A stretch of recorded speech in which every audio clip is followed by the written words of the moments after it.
I'm Tom Hilton. I am an economist in human dimensions of natural resources at CSU in the Warren College.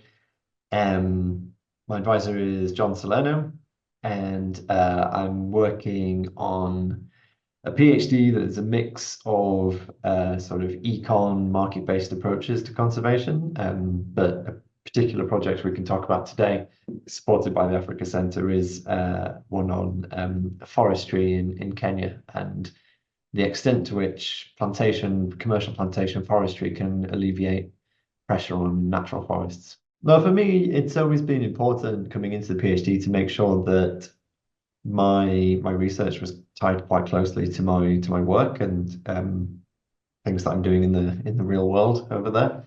It's really about finding research questions and doing research that serves a purpose, that's demand driven, it's answering questions that people need answers to in order to do their jobs better. But part of a team that works with the government of Kenya on commercial forestry policy. And so it's looking at commercial production of pine, eucalyptus, other fast-growing exotic species for commercial use for mostly timber and things like that, and other engineered wood products. So I've worked with this organization called Gatsby Africa for a long time doing this work. But then my specific research angle in it is looking at what the sort of conservation environment impacts of commercial forestry development that they promote is. I've worked in international development and economics for a long time, for sort of 10, 15 years, mostly East Africa focused. Doing that as a lot of consultancy work as an economist, and actually lived in Tanzania for a few years doing that, working in forestry over there.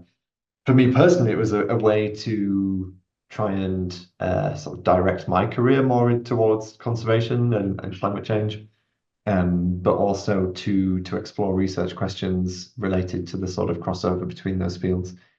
A lot of the research works quite closely with people in the private sector and working in forestry in East Africa and Kenya for this project, but also Tanzania and elsewhere. And I think it's a really interesting time seeing the developments in that sector and seeing exciting new opportunities that are coming up in the sector. You're seeing such a change in the funding landscape and opportunities that are arising because of that. And there's obviously a lot of challenges doing this in East Africa. There's a lot of problems with infrastructure and trade and the politics of it all, governance issues, but I think it's a fast-changing landscape with lots of really cool opportunities, and especially in commercial forestry and making exciting things like high-rise skyscrapers out of timber and things like that with sustainable building. And it's cool to see East Africa being at the forefront of some of that. We have a mix of collaborators, especially in Kenya. We're working quite closely with the Ministry of Environment, Natural Resources, and Climate Change at the moment.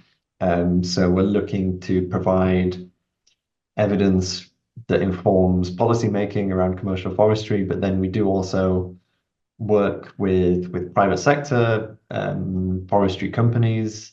We try to help bring big private sector forest operators together to work with government to sustainably manage forests.